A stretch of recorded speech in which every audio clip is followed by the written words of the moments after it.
अस्सलाम वालेकुम दोस्तों। तो यार क्या हाल है। आज की इस वीडियो में हम 2009 की इनकम स्टेटमेंट बनाएंगे। ठीक है, फाइनेंशियल स्टेटमेंट का एक पार्ट होता है income statement. So today we will be constructing that income statement of 2009 first intermediate accounting Karachi board. ठीक है, so let's start with reading the question.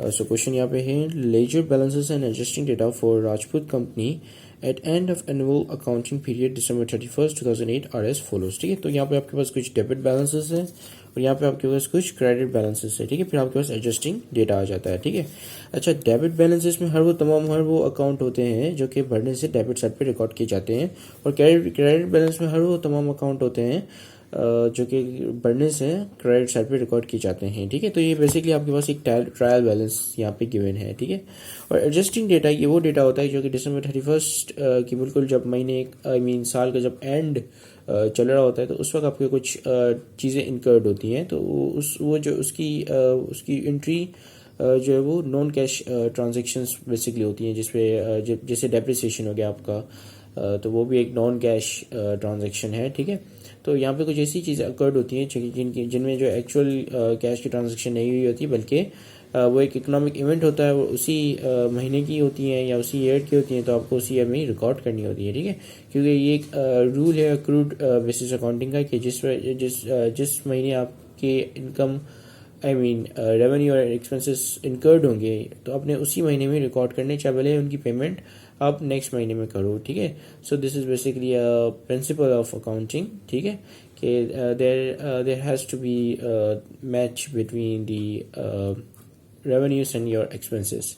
ठीक है, इसको हम मैचिंग प्रिंसिपल बोलते हैं। ठीक है, जिस पे आपके तमाम जो भी आपने रेवेन्यू जनरेट किए और उस रेवेन्यू जनरेट करते वक्त आपको जो जो एक्सपेंसेस आए वो आप एक ही उसी पीरियड में टाइम पीरियड में रिकॉर्ड करके, चाहे भले उनकी जो कैश पेमेंट है वो किसी और टाइम पीरियड में हो। ठीक है, सो दिस तो अच्छा, तो एक चीज़ ये आपको पता चल गई, और दूसरी चीज़ आपको ये बतानी थी कि ये जो डेबिट बैलेंस है और जो क्रेडिट बैलेंस है ये पूरे साल का डेटा होता है। ठीक है, लाइक ये हो सकता है कि जो कैश की जो एंट्री हुई हो वो जुलाई के महीने में हुई हो, या अकाउंट रिसीवेबल जो ये जनरेट किए गए हों वो मार्च के महीने में जनरेट किए गए हों। ठीक है, लेकिन ये जो डेटा होता है, डेटा ऑफ एडजस्टिंग, है बिल्कुल साल के एंड का डेटा होता है। ठीक है, तो अगर लेट्स सपोज के यहाँ पे लिखा है कि भाई रेंट इतना है, लेकिन साल के एंड में रेंट इतना बच गया, तो आप उसको देखकर एडजस्ट करते हो। ठीक है, एडजस्टिंग डेटा की यूजुअली क्या होता है कि इसकी एडजस्टिंग एंट्रीज बनती हैं, देन फिर आप जो है इसको एडजस्टिंग एंट्रीज को देखकर आप एडजस्ट करते हो। ठीक है, बेसिकली यूजुअली ये होता है कि जो एडजस्टिंग एंट्रीज की डबल, आपको पता है जैसे कि डबल एंट्री सिस्टम होता है। ठीक है, मतलब हर ट्रांजैक्शन की दो एंट्रीज बनती हैं, एक क्रेडिट साइड की एक डेबिट साइड की। ठीक है, और अब इसी तरीके से ही ये दो से ज़्यादा भी एंट्रीज बन सकती हैं, यानी कि दो क्रेडिट साइड पे या एक डेबिट साइड पे, लेकिन बैलेंस क्रेडिट डेबिट बैलेंस आपके सेम होनी चाहिए। ठीक है, तो या कि अगर आपको एडजस्टिंग एंट्रीज बनानी आती तो ये आपके लिए हलवा है। ठीक है, एडजस्टिंग एंट्रीज बनाना इसलिए भी ज़रूरी है क्योंकि उससे आपको क्लियर एक आइडिया पता चल जाता है कि कौन सा आइटम जो है वो इनकम स्टेटमेंट में जाना है और कौन सा आइटम जो बैलेंस शीट में जाएगा। ठीक है, देखो इनकम स्टेटमेंट में दो आइटम जाते हैं, तमाम रेवेन्यूज और आपके तमाम एक्सपेंसेस। ठीक है, और वो तमाम कॉस्ट जो कि आपकी एक्सपेंसेस के साथ एसोसिएट है, और वो तमाम चीज़ें जो कि आपके रेवेन्यू के साथ एसोसिएटेड है वो भी इनकम स्टेटमेंट में जाती हैं। ठीक है, जैसे cost of good sold, that is basically a cost that is associated with the expenses. So that's why we put the cost of goods sold in the income statement. ठीक है, और यही वजह है कि हम उसको इनकम स्टेटमेंट का आइटम बोलते हैं। ठीक है, तो let's start with the construction of income statement. तो इनकम स्टेटमेंट को बनाने का तरीका ये होता है कि सबसे पहले आप कंपनी का नाम लिखते हो, जैसे कि राजपूत कंपनी। ठीक है, देन इनकम स्टेटमेंट की हेडिंग एंड जिस पीरियड के लिए आप बना रहे हो, जैसे कि फॉर इस सिनेरियो में जो है हम December 31st 2008 की बना रहे हैं। ठीक है, अच्छा, अब इनकम स्टेटमेंट में क्या होता है कि सबसे पहले आपने अपने तमाम रेवेन्यूज रिकॉर्ड करने होते हैं, और फिर आप जो अपने कॉस्ट ऑफ गुड्स सोल्ड, फिर अपने एक्सपेंसेस, ऑपरेटिंग एक्सपेंसेस रिकॉर्ड करते हो। ठीक है, अब देखो, अब एक इसको ना रट्टा मत लगाओ। ठीक है, बाज़ों का स्टूडेंट्स क्या करते हैं, वो रट्टा लगाते हैं कि भाई सबसे पहले जो है अपना क्या कहते हैं सेल्स आएंगी, सेल्स के बाद जो हमने कॉस्ट ऑफ गुड्स सोल्ड निकालनी है, कॉस्ट ऑफ गुड्स सोल्ड निकालने के लिए अब हमें चाहिए होगी ओपनिंग इन्वेंट्री, परचेजेस आएंगी, फिर अगर परचेज डिस्काउंट हुआ या नहीं हुआ तो वो फिर अब देखा जाएगा उसका। ठीक है, फिर जो है एंडिंग इन्वेंट्री लेस होगी, तो ये पूरा एक मतलब समझे बोले कि एक रट्टा लगा लेते हैं। इसको सिंपल एक जो है एक नॉर्मल बिजनेस की तरह समझो, ठीक है। अब जैसे लेट्स सपोज अगर हम एक शॉप ओनर की या शॉपकीपर की एग्जांपल ले लें। अब एक शॉपकीपर जब अपनी दुकान चलाता है वो क्या करता है, वो कहीं जगह से माल खरीदता है, ठीक है, उसके ऊपर मार्कअप चार्ज करता है और फिर उसको आगे सोल्ड आउट करता है। और वो जो जितने में उसने माल खरीदा होता है और जितने में उसने माल बेचा होता है, उसका जो डिफरेंस होता है ये वो उसका प्रॉफिट होता है, ठीक है। फिर उसमें से वो एक्सपेंसेस वगैरह निकालते हैं। तो यही चीज़ जो है हम यहाँ पे कर रहे हैं, ठीक है। अब लेट्स सपोज कि आप एक जो है दुकान वाले हो, ठीक है। इमेजिन करो कि आप जो है दुकान वाले हो, ठीक है। अब आपने क्या किया कि आपने कहीं से माल खरीदा, ठीक है। अब लेट्स सपोज वो माल जो है, चले हम यहाँ पे नंबर्स को नहीं लेकर आते हैं, नहीं तो फिर आप कंफ्यूज हो जाओगे, ठीक है। तो लेट्स सपोज कि आप माल खरीद कर लेकर आए, ठीक है। आपने जो है उसके ऊपर 5% का मार्कअप लगाया, ठीक है। उसके बाद वो माल आपने बेच दिया, ठीक है। अब हम पूरा इसको डिटेल में जाते हैं, ठीक है। अपने सेल्स की, ठीक है। अब आपको निकालना है कि भाई मैंने जो माल बेचा जो है वो और जो मैंने सेल्स की और जो मैंने माल खरीदा, ठीक है। तो उसके मार्कअप लगाकर मुझे कितना प्रॉफिट हुआ, ठीक है। ये आप पहले फाइंड आउट करिए और इसी चीज़ को हम कहते हैं मार्जिन या ग्रॉस प्रॉफिट, ठीक है। तो लेट्स सपोज आपने सेल्स की, फिर आपने कहा कि जो मैंने सेल्स की तो मेरे पास पहले कुछ मेरे पास इन्वेंट्री पड़ी हुई थी, ठीक है। अब वो जो पहली इन्वेंट्री जो आपके पास पड़ी हुई है ऑलरेडी, वो आपकी होती है ओपनिंग इन्वेंट्री, ठीक है। ओपनिंग कैसे हुई, क्योंकि वो पिछले साल की इन्वेंट्री बच गई थी। इन्वेंट्री यानी कि माल, ठीक है। जो माल आपके पास पिछले साल पड़ा हुआ था, पिछले साल का बचा हुआ माल पड़ा हुआ था। अब जाहिर सी बात है वो बचा हुआ माल आप वेस्ट तो नहीं करोगे ना, गटर में तो नहीं डालोगे। तो जिसकी वजह से आप क्या करोगे, उसको नए साल में बेचोगे, ठीक है। पुराने साल नहीं बिका, कोई बात नहीं, नेक्स्ट ईयर बेच देंगे, ठीक है। तो आपने कहा चलो ठीक है नेक्स्ट ईयर बेच देंगे। तो वो माल जो है आपकी, जब आप अपनी पिछले साल में आप अपनी बुक्स ऑफ अकाउंट्स क्लोज कर रहे थे, तो आपने उसको कहा कि भाई ये एंडिंग माल जो है मेरे पास बच गया, एंडिंग इन्वेंट्री बच गई है, ठीक है। अब नया साल आया, नए साल आपने सेल्स की, फिर आपने कहा कि जो मैंने माल बेचा वो मुझे कितने में पड़ा वो मैं निकाल लेता हूँ, जिसको हम कहते हैं कॉस्ट ऑफ गुड सोल्ड, ठीक है। तो आपने कहा कि भाई ये तो पुराना माल जो मेरे पास पड़ा हुआ था पिछले साल का, ठीक है, ये पहले मैं यहाँ पे रख लेता हूँ, ठीक है। तो ये आ गई आपकी ओपनिंग इन्वेंट्री। फिर आपने कहा कि हाँ भाई पुराना माल, जाहिर सी बात है मैं सिर्फ पुराना माल बेच के तो प्रॉफिट नहीं कमा सकता ना, मुझे और नया माल भी खरीदना पड़ेगा दुकान से, मतलब सप्लायर से या वेंडर्स से। तो आपने कहा चलो ठीक है और माल भी मैं उठा लेता हूँ। तो ये आ गई आपकी परचेजेस। हो सकता है कि जब आप माल उठा रहे हो अपने सप्लायर से, तो वो सप्लायर आपको कुछ डिस्काउंट दे दे, या हो सकता है आपने कुछ माल रिटर्न कर दो उसे, जो कि डिफेक्टिव हो, सही ना हो, ठीक है, डिफेक्टिव पीस आ गए हो। तो आप क्या करोगे, अगर वो परचेजेस में से अगर आप वापसी करते हो तो ये आपका कहलाएगा परचेज रिटर्न, ठीक है। और अगर आपको डिस्काउंट मिलता है तो ये आपका कहलाएगा परचेज डिस्काउंट। दोनों सूरतों में ये दोनों चीज़ें जो है परचेजेस में से लेस होती हैं, ठीक है। चलें यहाँ तक अब कहानी खत समझ में आ गई कि आपने कहा कि और ज़्यादा माल भी मैं खरीदता हूँ तो क्या और ज़्यादा मैं सेल्स कर सकूँ, ठीक है। अब उसके बाद अब आप देखते हो कि पूरे साल के बाद जो है जब आप क्लोजिंग कर रहे हो, आपका माल बिक गया, ठीक है। तो अब देखते हो कि दुकान में कितना माल फिजिकली पड़ा हुआ है, ठीक है, that is your ending inventory. तो फिर जाहिर सी बात है जो पड़ा हुआ है आपके पास वो नहीं बिका ऑब्वियसली, ठीक है, क्योंकि अदरवाइज वो आपके पास क्यों पड़ा हुआ था दुकान में। तो या जो नहीं बिका वो ऑब्वियसली आप उसको जो है निकाल दोगे, ठीक है, जो टोटल माल अवेलेबल था बेचने के लिए, ठीक है। तो जब आप उसमें से निकालोगे तो आपको पता चल जाएगा कि आपने जो माल बेचा वो आपको कितने का पड़ा, ठीक है, that is your cost of good sold. अब ये जो कॉस्ट ऑफ गुड सोल्ड है वो सेल्स में से माइनस हो जाती है, ठीक है। जब सेल्स में से माइनस हो गया जो आपके पास रकम आती है वो आता है आपका ग्रॉस प्रॉफिट, ठीक है। फिर आपके पास सिंपल है, उसके बाद यहाँ तक अगर आप पहुँच गए तो फिर आगे का रास्ता काफ़ी आसान है, that is your operating expenses. फिर तमाम एक्सपेंसेस ढूंढो और उस एक्सपेंसेस उसको लेस करते जाओ, और अगर आपके पास बिल फर्स्ट कोई और सोर्सेज भी है पैसा कमाने का, which is your other income, तो वो जो है वो भी आपने अपने एडअप करनी होती है, ठीक है। अपने जो प्रॉफिट होता है आपका ग्रोस प्रॉफिट, उसमें अदर इनकम जो है आपकी एडअप हो जाती है, ठीक है। बाजू का क्या होता है कि बिजनेस का एक पहले मेन ऑपरेशन होता है, ठीक है। जैसे एक बिजनेस है उसका मेन ऑपरेशन है कि भाई हम जो है वो माल खरीद के माल बेचेंगे। जैसे हम वॉलमार्ट की एग्जांपल ले लेते हैं या इम्तियाज़ की, ठीक है। तो इम्तियाज़ सुपर स्टोर क्या करता है, वो पहले माल, वो भी एक मर्चेंडाइजिंग बिजनेस है, ठीक है। वैसे 3 तरीके के बिजनेस होते हैं, एक होता है सर्विसिंग बिजनेस, मर्चेंडाइजिंग बिजनेस, तीसरा होता है अपना मैन्युफैक्चरिंग बिजनेस, ठीक है। और यहाँ पे जो फर्स्ट ईयर में जो है आप सिर्फ मर्चेंडाइजिंग बिजनेस पे आपको पूरा का पूरा फोकस्ड होगा, ठीक है, खासकर इस पोर्शन में इनकम स्टेटमेंट और बैलेंस शीट वाले में, ठीक है। तो क्या है कि अब जैसे इम्तियाज़ है वो माल खरीदता है, ठीक है, उसके ऊपर मार्कअप लगाता है और फिर वो माल बेचता है आगे, ठीक है।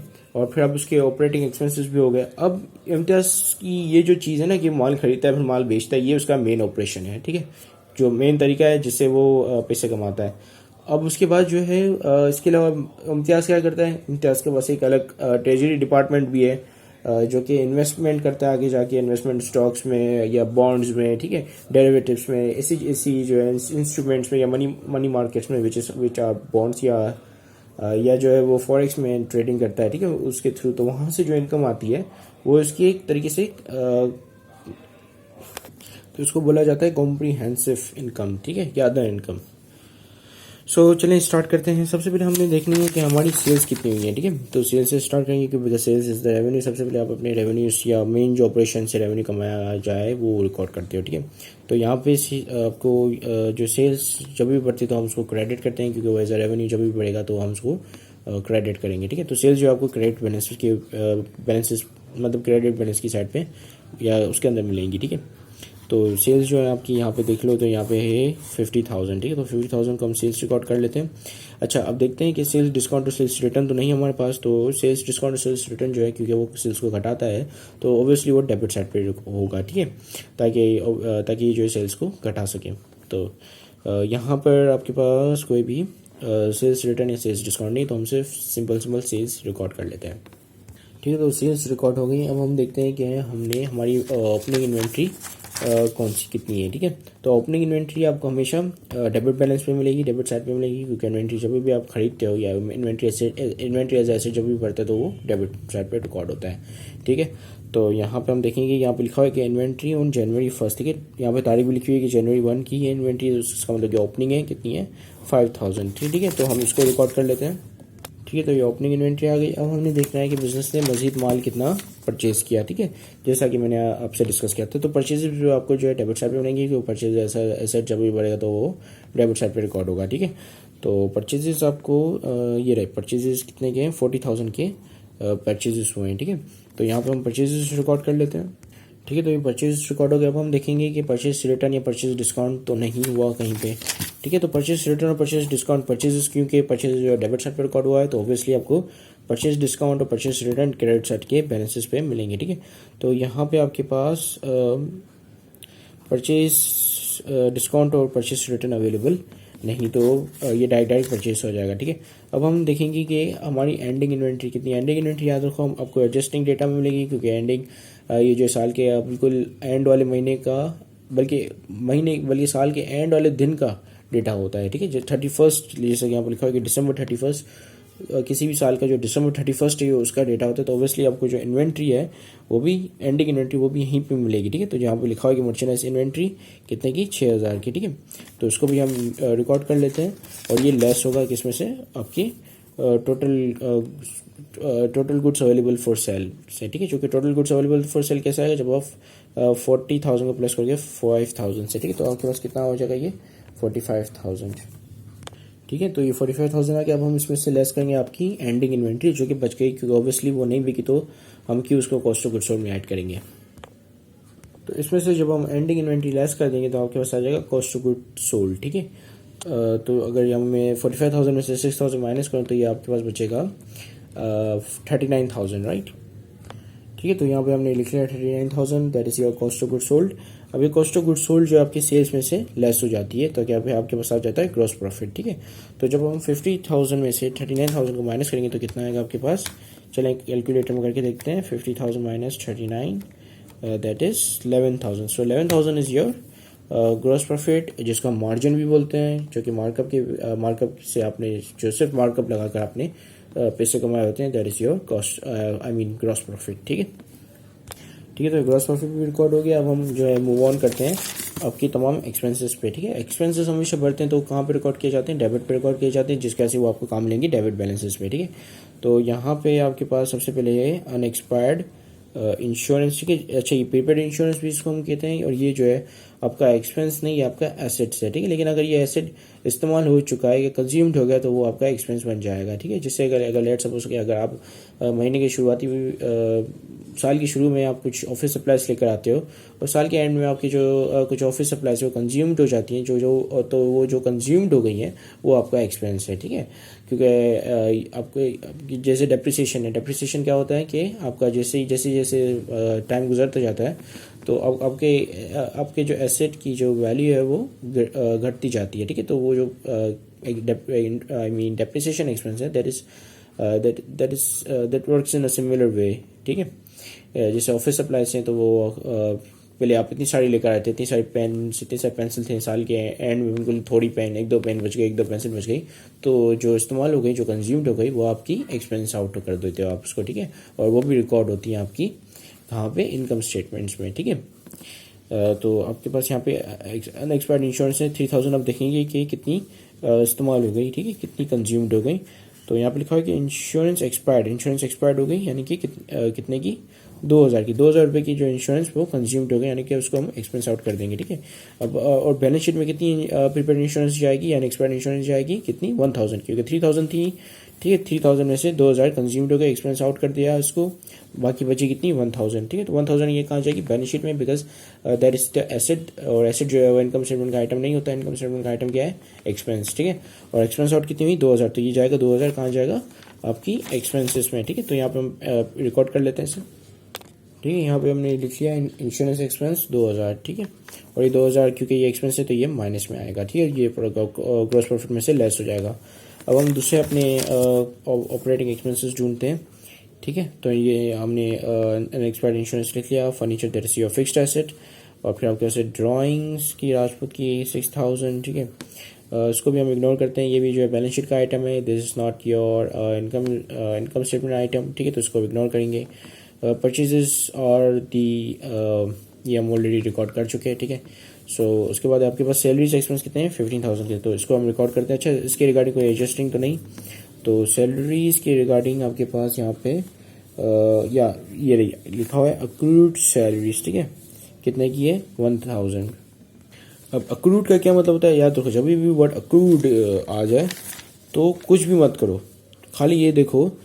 अच्छा, अक्रूड के बेसिकली क्या मतलब होता है, अक्रूड का जो लिटरल मतलब होता है वो होता है ड्यू, कोई भी ऐसी चीज़ जो कि ड्यू या रिमेनिंग हो, ठीक है। अब जब जैसे ये वर्ड आ जाए ना, अक्रूड सैलरीज, अक्रूड रेंट, तो देखो कि ये जो बिज़नेस की नेचर क्या है, ठीक है। क्या ये बिज़नेस के लिए जो अक्रूड के आगे जो वर्ड लिखा हुआ है जैसे सैलरीज, रेंट, वो इनफ्लो है या आउटफ्लो है, क्या वो बिज़नेस जो है वो चीज़ें देता है या वो चीज़ लेता है, ठीक है। So this is very important to identify whether the accrued means is payable or receivable, ठीक है। accrued वैसे इसके दो मायने होते हैं, ये payable के मायने में भी आता है, receivable के मायने होते हैं। इसका जो literal मायने उसका मतलब है कि ड्यू, कि जो चीज़ ड्यू है पेबल है या रिसीवेबल है, ठीक है। तो देखेंगे कि भाई जो सैलरीज हैं, जैसे कि यहाँ पे लिखा है अक्रूड सैलरीज, अब देखेंगे कि सैलरीज इस बिजनेस को मिलती हैं या वो बिजनेस देता है, ठीक है। तो यहाँ पे अगर हम यहाँ पर जाएं तो यहाँ पे सिंपल लिखा हुआ कि सैलरीज एक्सपेंस है इसका, ठीक है, सैलरीज एक्सपेंस, यानी कि बिजनेस सैलरीज पे करता है, ठीक है। तो उसका मतलब क्या हो कि सैलरीज पेबल है। अब 1000 की इसने जो है सैलरीज दे दी, 15000 की जो है बिजनेस ने जो है सैलरीज दे दी, नॉट 1000, 15000 की उसने सैलरीज दे दी कैश पे, ठीक है। और 1000 उसको मजीद और सैलरीज देनी है जो कि उसने अभी तक नहीं दी है, लेकिन वो इसी महीने इनकर्ड हुई हैं, तो जिसके वजह से इसी महीने रिकॉर्ड होंगी, जो कि मैंने आपको मैचिंग प्रिंसिपल का प्रिंसिपल मतलब अकाउंटिंग में मैचिंग प्रिंसिपल बताया था, ठीक है, अकाउंटिंग का प्रिंसिपल, मैचिंग प्रिंसिपल। तो जिसकी वजह से हम 1000 को भी यहीं पे रिकॉर्ड करेंगे। तो ये इसकी अगर मैं एडजस्टिंग एंट्री बनाऊँ तो क्या बनेगी, सैलरीज एक्सपेंस, ठीक है, ये एक्सपेंस डेबिट हो जाएगा, और सैलरीज पेबल जो है वो क्रेडिट हो जाएगा, ठीक है। पेबल इज योर लायबिलिटी, ठीक है। ये बेसिकली पहली टाइप है आपकी एडजस्टिंग एंट्री की, जिसमें आप जो है आपके एक्सपेंस एसेट्स को कन्वर्ट कर देते हो एक्सपेंस में, क्योंकि वो कंज्यूम्ड हो जाते हैं, ठीक है। तो हम यहाँ पे हम इसको रिकॉर्ड कर लेते हैं। तो ये टोटल मिलाकर कितनी हो जाएंगी आपके पास, सैलरीज एक्सपेंस जो है यहाँ पे 1000 का डेबिट साइड पे पड़ा हुआ है, और यहाँ पे तो 15000 की सैलरीज एक्सपेंस जो है डेबिट साइड पे रिकॉर्ड हुई है। तो डेबिट आपस में प्लस हो जाएगा, तो ये 16000 की आप रिकॉर्ड करोगे, ठीक है, सैलरीज एक्सपेंस। तो चलिए रिकॉर्ड कर लेते हैं यहाँ पे हम सैलरीज एक्सपेंस को 16000 से, ठीक है। सैलरीज एक्सपेंस रिकॉर्ड किया। अच्छा, ये माइनस में क्यों लिख रहा हूँ, क्योंकि ये ग्रॉस प्रॉफिट में से ये तमाम जो माइनस में अमाउंट है आ रही है वो सब यहाँ से लेस होती जाएंगी, ठीक है, ग्रॉस प्रॉफिट में से, यानी 11000 में से आप जो है 2000 लेस करके फिर 16000 लेस करके इस तरह, ठीक है। अब हम नेक्स्ट हमारे एक्सपेंस की तरफ बढ़ते हैं। तो यहाँ पर सैलरीज एक्सपेंस है, फिर आपके पास है रेंट एक्सपेंस कितने का, 2000 का, ठीक है, 2000 का रेंट एक्सपेंस है। आप देखेंगे कि रेंट एक्सपेंस के रिगार्डिंग यहाँ पे कोई एडजस्टिंग तो गिवन नहीं, तो रेंट एक्सपेंस के रिगार्डिंग कोई भी यहाँ पे एडजस्टिंग गिवन नहीं, तो रेंट एक्सपेंस में हम सीधा सीधा यहाँ पे रिकॉर्ड कर लेंगे, ठीक है। तो चलिए रिकॉर्ड करते हैं, ठीक है। तो रेंट एक्सपेंस हमने रिकॉर्ड कर लिया। अब हम नेक्स्ट एक्सपेंस में मूव ऑन करते हैं। यहाँ पे इस डेबिट साइड पे तमाम एक्सपेंसेस खत्म हो गए, तो हम एडजस्टिंग डेटा के पास चले जाते हैं। तो यहाँ पे लिखा है कि बेड रेट जो है वो एस्टिमेट किया गया, बेड रेट एक्सपेंस एस्टिमेट किया गया 2% ऑफ सेल्स का, सेल्स का 2% जो है वो बेड रेट है। तो सेल्स आपकी हुई थी 50,000 की, राइट। सो 50,000 का जब हम 2% निकालेंगे तो ये आपके पास क्या आ जाएगा 1,000। सो 1,000 is your bed rate expense. अच्छा, अगर आपको नहीं पता बेड डेट एक्सपेंस क्या होता है, तो ये बेसिकली डाउटफुल डेट्स होती हैं, क्योंकि बिजनेस यूजुअली जो है वो सेल्स क्रेडिट पे कर रही होती है, ठीक है। तो क्या होता है कि उसके पैसे स्टक होते हैं, ठीक है, क्या रिसीवर्स में स्टक होते हैं कि उनको जो रिसीवल मिलने हैं नहीं मिलने हैं, ठीक है। तो इनकी भी रिसीवर्स की भी बेसिकली इवेल्युएशन होती है कि रिसीवर्स कितने देर तक ड्यू हो चुके हैं, ठीक है। अगर कोई ऐसा रिसीवर है जो कि 90 डेज से ज़्यादा ड्यू हो चुका है, तो उसका फिर वो उसको जो है राइट ऑफ कर लिया जाता है, यानी कि उसके अगेंस्ट एक bed date expense allowance of bed date से उसको डिक्रीज कर दिया जाता है, ठीक है, उस रिसीवेबल को, ताकि उसकी जो है फेयर वैल्यू आ जाए, ठीक है। क्योंकि वो ये डाउटफुल मतलब ये वो डेट्स होता है, अगर मैं इसको बिल्कुल सिंपल भाषा में बताऊं तो ये वो डेट्स होते हैं जिनके बारे में आप सर्टन नहीं होते, आप श्योर नहीं होते कि मुझे ये पैसे वापस मेरे रिकवर होंगे या नहीं होंगे, ठीक है। तो जिसके वजह से आप एक तरीके से एक सेफ गार्ड के लिए आप जो अलग से उसका अलाउंस निकाल लेते हो बेड डेट्स का, ताकि मुझे जो है वो अचानक से शॉक ना लगे, ठीक है, मेरे बिजनेस को शॉक ना लगे। तो जिसकी वजह से आप ऑलरेडी उसका जो अलाउंस है वो बिल्डअप करते जाते हो, ठीक है। तो और वो अलाउंस जो आपके अकाउंट रिसीवेबल में से लेस हो जाता है जब आप बैलेंस शीट बना रहे होते हो, ठीक है, खासकर एसेट की साइड, क्योंकि एसेट की साइड पे रिकॉर्ड होता है, राइट। सो लेट्स अच्छा बेड डेट एक्सपेंस की भी जब आप बेड डेट एक्सपेंस की एंट्री बनाओगे तो एंट्री क्या बनेगी, बेड डेट एक्सपेंस डेबिट और allowance of bad debts credit. Allowance जो है वो चले जाता है आपका बैलेंस शीट का आइटम है, तो बैलेंस शीट में चला जाता है। बाकी जो बेड डेट एक्सपेंस है वो आपका इनकम स्टेटमेंट का आइटम है, चूंकि तो ये इनकम स्टेटमेंट में हमने यहाँ पे रिकॉर्ड कर दिया। अब आपके पास जो डेप्रिसिएशन है वो है 10% of the cost of furniture. ये फर्नीचर कितने का है, फर्नीचर जो है आपने यहीं पे देखा था, फर्नीचर जो है वो 10,000 का है। तो 10,000 का अगर हम 10% निकालें तो ये ईजी है, 1,000 होगा। तो 1,000 जो हम यहाँ पे डेप्रिसिएशन एक्सपेंस भी रिकॉर्ड कर लेते हैं, ठीक है। तो ये डेप्रिसिएशन एक्सपेंस भी रिकॉर्ड हो गया। अब हम आगे मूव ऑन करते हैं। अच्छा, डेप्रिसिएशन अगर आपको नहीं पता है तो आई थिंक मैं एक्सप्लेन कर चुका हूँ इस वीडियो में, लेकिन मैं दोबारा एक्सप्लेन कर लेता हूँ, कोई इशू नहीं है। तो डेप्रिसिएशन एक्सपेंस बेसिकली जैसे जैसे आपकी जो फिक्स्ड एसेट्स होते हैं उसको जैसे जैसे टाइम भी गुजरता जाता है, तो उस टाइम के साथ साथ उनकी जो वैल्यू है वो घटती जाती है, ठीक है। तो इसी प्रोसेस को हम कहते हैं डेप्रिसिएशन, ठीक है, क्योंकि चीज़ जो है वो सेम नहीं रहती। जब आप उसको नया खरीद कर लेकर आते हो तो उस वक्त अच्छी होती है, फिर उसके बाद वो चलते उसकी लाइफ जो है वो ख़त्म होती जाती है। तो जितनी कम लाइफ होगी उतनी कम उसकी जो है वो वैल्यू होगी, ठीक है। तो जिसके वजह से हम उसको डेप्रिशिएट करते जाते हैं ताकि उसकी जो एक्चुअल वैल्यू को हम उसका ट्रैक रख सकें, ठीक है। तो that is what the depreciation is. अब हम यहाँ पे ये भी रिकॉर्ड कर लिया। अब हम यहाँ पे आपके पास अनअर्न्ड कमीशन, ठीक है, ऐसा कमीशन जो आपने अभी तक अर्न नहीं किया। अब अनअर्न्ड कमीशन बेसिकली क्या होता है कि से पैसे मिल जाते हैं, जैसे कि एक बंदा है वो आपसे बोलता है कि भाई मुझे मेरे घर पे आके पंखा ठीक कर दो, ठीक है। तो आपने कहा कि भाई मैं शाम में आऊँगा, मैं शाम में आके जो है पंखा आपका ठीक करूँगा, ठीक है। तो उसने कहा चलो ठीक है शाम में आना, लेकिन पैसे अभी ले लो। तो वो जो पैसे आपको मिल गए वो उसके अगेंस्ट आपने अभी तक सर्विस नहीं दी है, तो सर्विसेज जो है उसके अगेंस्ट पेएबल हैं, ठीक है। तो अब क्या करोगे, वो जो आपको 1,000 रुपये मिल चुके हैं, आप बोलोगे कि भाई ये मेरे अर्नड है, मैंने अभी तक अपनी मेहनत करके इस 1,000 रुपये को कमाया नहीं है, लेकिन 1,000 रुपये मेरे पास आ चुके हैं, तो जिसके वजह से मुझे इसको रिकॉर्ड करना पड़ेगा। तो आप जो इसको एज अर्नड रिकॉर्ड करते हो, ठीक है। तो ये अर्नड कमीशन मतलब ये चीज़ें होती है कि आपने जो है सर्विस अभी तक नहीं दी है, सर्विस देनी है, ठीक है। तो जिसकी वजह से ये आपका अर्नड है। अर्नड कमीशन कितना है 1,000। अब हम देखेंगे कि अर्नड कमीशन पहले कितना था। ये बेसिकली लायबिलिटी होती है।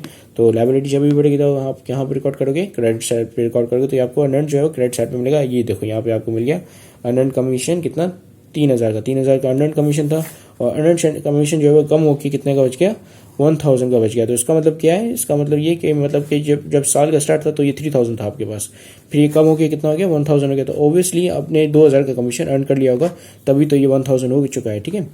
तो अब जो 2,000 का जो आपने कमीशन अर्न कर लिया वो आप उसको अभी रेवेन्यू रिकॉग्नाइज कर सकते हो, ठीक है। तो हम क्या रिकॉर्ड करेंगे, अदर रेवेन्यू में इसको हम रिकॉर्ड कर लेते हैं, ठीक है। ठीक है। तो यहाँ पे हमने कमीशन रिकॉर्ड कर लिया 2000 का, और ये देखो ये प्लस में, ठीक है, मेरे इसके आगे मैंने ब्रैकेट नहीं लगाया तो उसका मतलब ये माइनस में नहीं है। अब हम इन सबको जो है सम करेंगे, यानी कि इसको पकड़ के क्योंकि ये जो है यहाँ से सम करेंगे, ठीक है। ग्रॉस प्रॉफिट से हमने सम करना है, ठीक है। ग्रॉस प्रॉफिट से लेकर यहाँ तक का हम पूरा सम करेंगे, और फिर हमारे पास जो भी आपका नेट प्रॉफिट या नेट लॉस आएगा वो आप यहाँ पे लिख लोगे, ठीक है। तो हम यहाँ पे पहले हेडिंग डाल लेते हैं नेट प्रॉफिट स्लैश लॉस, ठीक है। Let me just get my calculator, ये आ गया कैलकुलेटर, ठीक है। तो सबसे पहले आपके पास से 11,000 का प्रॉफिट, ठीक है। फिर उसमें से आप माइनस करोगे 2,000 का एक्सपेंस, फिर जो है 16,000 का एक्सपेंस आ गया आपको, फिर आपके पास आ जाता है अगेन 2,000, देन 1,000, देन 1,000 अगेन, ठीक है। और फिर आपके पास प्लस 2,000 है तो आप इसको जो है प्लस 2,000 लिखोगे, ठीक है। तो ये कितना आ गया आपके पास 9,000 का आपके पास टोटल नेट लॉस आ रहा है, ठीक है। तो आपके पास यहाँ पे नेट लॉस आ रहा है, और कितने का आ रहा है ये 9,000 का, ठीक है। तो 9,000 यहाँ पे हम रिकॉर्ड कर लेते हैं। तो इसी के साथ ही ये वीडियो ख़त्म होती है। Thank you very much for watching this video. Have a great day and अल्लाह हाफिज़।